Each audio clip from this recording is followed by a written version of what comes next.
I'm a tech sales guy from Portland, Oregon, and I'm on the road a lot, driving between different towns. This night was supposed to be totally standard. I was heading back from a client meeting up in the hills outside the city, and figured I'd take the scenic route, which could actually shave off 10 minutes. The fog started rolling in at around 8 or 9. Before long, it got so thick that my high beams were completely useless, and all I could see was this huge white wall in front of my car. I had to drop down to 20 miles an hour, but I still couldn't make out the damn road.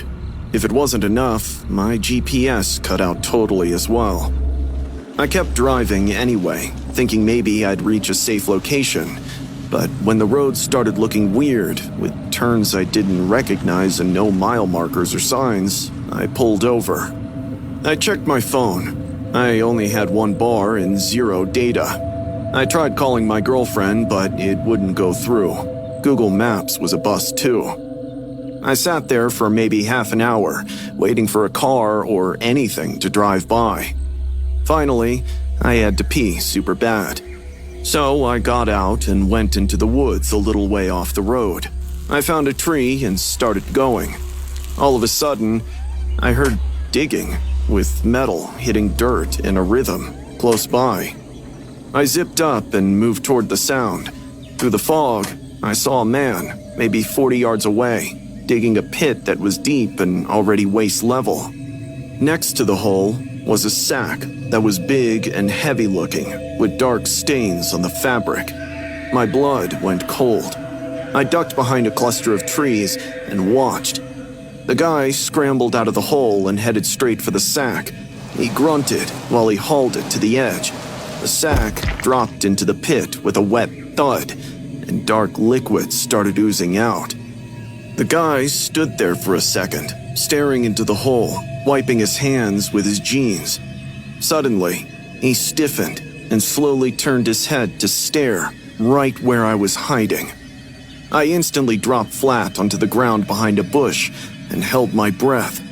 I could hear slow footsteps coming toward me through the leaves and the fog. He stopped some 10 feet away from me.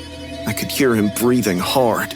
My heart was pounding so loud I was scared he would hear it too.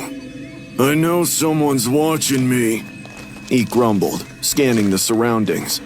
I covered my mouth and prayed he wouldn't see me. A few minutes passed by, and when he didn't find anything, he retreated towards the hole. I waited another 5 minutes, trying to hear his movements. He was back to digging, covering up the hole. So I slowly backed away, crawling through the bushes. I didn't stand up until I couldn't hear the digging anymore. Then I totally booked it back towards my car. I burst through the fog, ignoring the branches scraping my face. I was only a couple of feet away from my door handle when my eyes caught the figure sitting in the back. My whole body froze. Slowly, the rear window hummed down, revealing a blood-covered hand gripping a long, serrated hunting knife. "Going somewhere?" he asked, opening the door. He strolled out like he had all the time in the world. He started humming a tune as he dragged the knife right down the side of my car door. Suddenly, he looked over, grinned at me, and bolted. I screamed and ran around the car. I yanked the driver's door open, jumped in, and hit the locks with all of them clicking shut. He slammed into the door and tried the handle. He pounded on the window with his face pressed against the glass. I fumbled for my keys, but my hands were shaking so bad I dropped them. The man then jumped onto the hood, raised the knife, and brought it down on the windshield. My whole body started trembling as a spiderweb spread across the glass. He did it again and again. The windshield was fracturing and about to give. Somehow, my instincts kicked in. I picked them up and got them in the ignition. I slammed the car into drive and hit the gas. The man fell and rolled off the hood onto the road. I saw him in the rearview mirror getting up, covered in dirt and blood, still holding that knife. I drove as fast as I could through the fog. It didn't matter if I knew where I was going. I only wanted to be away from him. Eventually, I found a main road, then another. Soon, familiar streets appeared. It took me 2 hours to get home. I was shaking the whole time and kept checking the rearview mirror to make sure he wasn't following. I called the police from my apartment and told them everything. They took my statement and asked for the location. I couldn't tell them. I didn't know where I'd been or the road name. I could only tell them it was somewhere in the hills. They searched and sent units to comb the hill roads, but found nothing. My car had the knife marks, the cracked windshield, and blood smears on the back door handle, so they knew something had happened. But without a location, they couldn't do much. The case went nowhere. No missing person reports matched the time frame, and no bodies were found. I'm 27 now and still in Portland.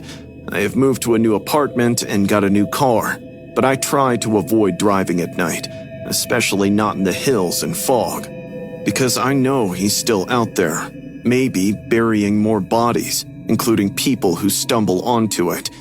And I know if I ever saw him again, I wouldn't be as lucky and may even end up in one of those sacks he had buried.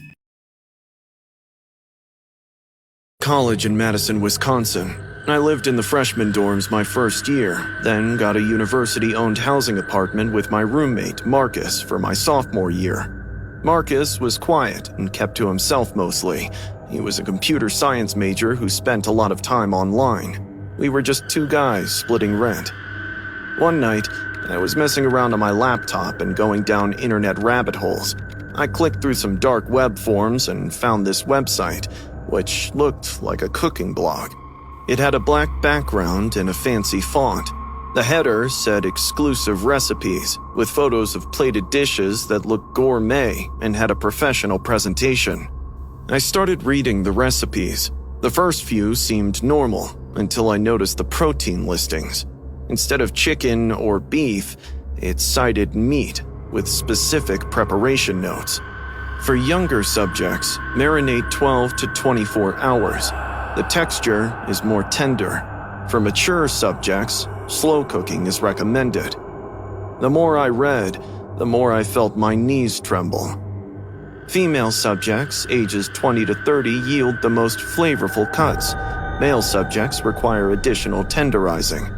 For subjects under 18, seasoning should be minimal to preserve natural sweetness.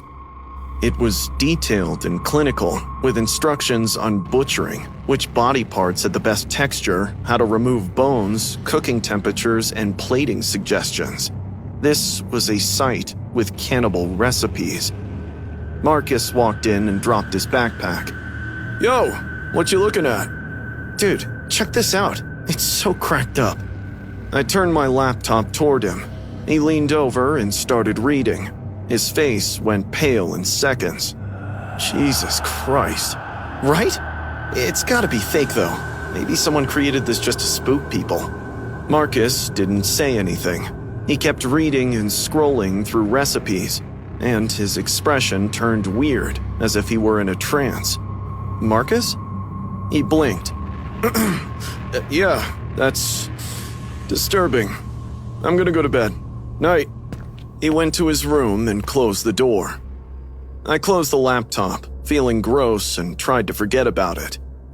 Over the next few days, Marcus changed. He'd always been quiet, but now he was distant and distracted. I'd catch him staring at people on campus. When I asked if he was okay, he'd snap out of it and say he was fine. The following week, multiple girls filed formal complaints against Marcus. This girl, Emma, from our building, reported to the campus security that Marcus had been following her everywhere she went. They gave him a warning and told him to stay away from her. But it didn't stop. Another girl named Sophia said Marcus had cornered her in the laundry room and asked how much she weighed and if she had any diseases. When she tried to leave, he blocked the door and kept asking questions. The college board got involved and called Marcus in and threatened suspension if he didn't stop harassing women. I confronted him. "Dude, what the hell? Why are you being creepy?" "I'm not. I'm just curious." He went to his room and locked the door. A week later, there was a frat party. I went, but Marcus said he was staying home. I didn't bother him. I got back at around 2 a.m., tipsy and tired. My key wouldn't work because the door was locked from inside with the deadbolt. I knocked. "Marcus, open up!" He didn't answer. I knocked louder and put my ear to the door. My whole body just seized up. Muffled crying was coming through, followed by a scream of a woman that got cut short. My blood went cold and my heart started hammering. I pounded on the door with both fists. "Marcus, what's going on?" He wouldn't answer, so I ran downstairs and found a security guard doing rounds. I told him someone was in my apartment and was screaming. He followed me up and knocked. When nobody answered, he radioed for backup, and another guard showed up with keys. They opened the door. The living room was empty, and Marcus's bedroom door was closed. They knocked. When he didn't open, they broke it down. A girl was in the corner, tied up with extension cords and duct tape over her mouth. Her face was bruised, and she was crying. I recognized her. It was Sophia, the girl from the laundry room. Security untied her and called the police. She was shaking and could barely talk. She said Marcus had grabbed her outside the library and dragged her to our apartment, where he tied her up and hit her when she struggled. "Where is he?" the guard asked. "He left. Said he'd be back after getting supplies." The police arrived with more questions, and Sophia was taken to the hospital. We waited until Marcus showed up. He was carrying shopping bags from the hardware and grocery store.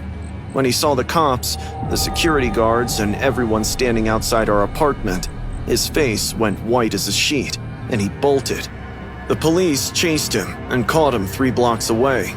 When they searched the bags, they found a meat cleaver, heavy-duty plastic sheeting, industrial cleaning supplies, zip ties, spices, marinade ingredients, and fresh vegetables.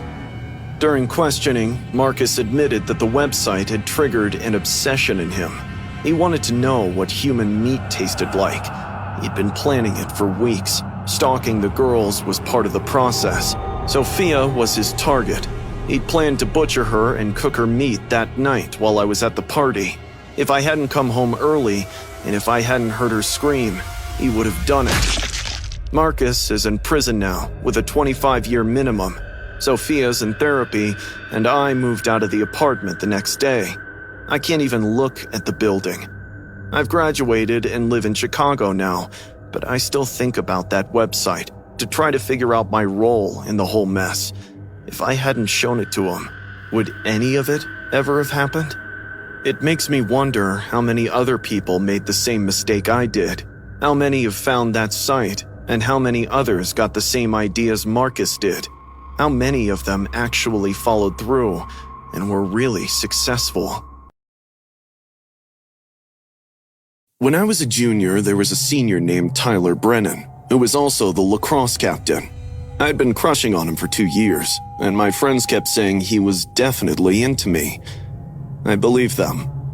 That Saturday, there was a huge party at a house near Whatcom Falls Park, right on the edge of town. Tyler was supposed to be there. But my parents wouldn't let me go out. So I climbed out my window at midnight and snuck out. By the time I arrived, the house was packed and the music was thumping loudly. I saw Tyler by the pavement, laughing at something his friend had said. I spent the next hour working up the courage to say hi to him. He was nice and offered me a drink. We talked for 5 minutes before his friend called him over. "Hey, I'll be right back," he said. After half an hour had passed and he still hadn't returned, I started looking for him. Someone told me they saw him go upstairs, so I went up and found him in a bedroom, making out with Jessica Martinez, one of the popular girls. They were so lost in each other that they didn't even notice me. It felt like my heart was being ripped open. I walked out without saying goodbye to anyone. I was crying, feeling stupid for ever believing someone like Tyler would be interested in me. I kept walking, heedless of the turns I was taking. When I finally looked up, I was in Whatcom Falls Park. The park was dark and empty. Fog had rolled in so thick that everything looked like a dream or a nightmare. The pain in my chest was still intense. Without thinking, I walked deeper into the fog, following the paths with no one else around.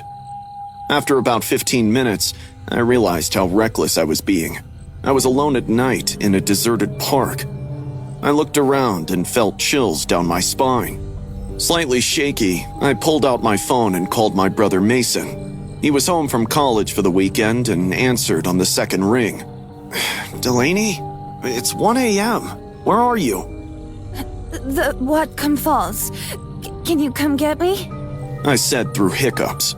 Jesus. Stay put. I'll be there in 10 minutes. I sat down on a bench near the main path and waited. The fog was getting thicker, and I could barely see 5 feet ahead. All of a sudden, I heard leaves crunching behind the bench. Mason? I stood up, turned around, and gasped. A man was crouched behind the bench, staring at me. I could hardly make out his face, but as he slowly stood up, I could see his twinkling eyes. He flashed his teeth, making a slurping sound. Hey there, he sang, chuckling. I backed up. I'm waiting for someone. That's okay. I can wait with you. He stepped closer. I could see his face now. It was wrinkly and so hollow. I could count his bones. What's a pretty young thing like you doing out here all alone? I'm not alone. My brother is coming. He'll be here any second. The man chuckled. Sure he is. What's your name, sweetie? Ignoring him, I started walking toward the exit, fast. Come on, don't be rude. I'm just being friendly. He followed. How old are you? You look young. 16? 17? I didn't answer and walked faster. The fog was thick, and I could barely see the path. You shouldn't be out here all alone, you know. Where do you live?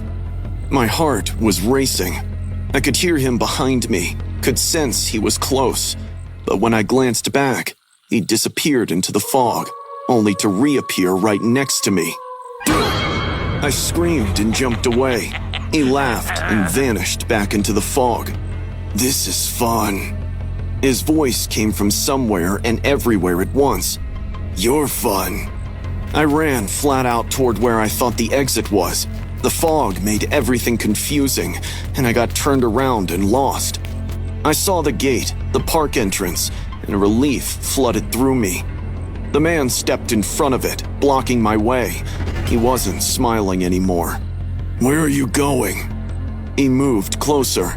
We were just starting to get to know each other. I backed up and hit a tree. Sweat glistened on my palms as he kept coming closer. Please leave me alone. He stopped inches from me and leaned in close. I could smell cigarettes. His eyes were dark and empty.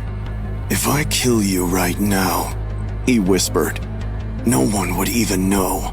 You'd just disappear. Another missing girl. Happens all the time. I couldn't breathe or move. Tears rolled down my cheeks, and I was shaking. Delaney! Suddenly, Mason called out from outside the gate. The man's head snapped toward the sound. Delaney, where are you? My brother appeared through the fog. He was 20 years old and built from playing college football.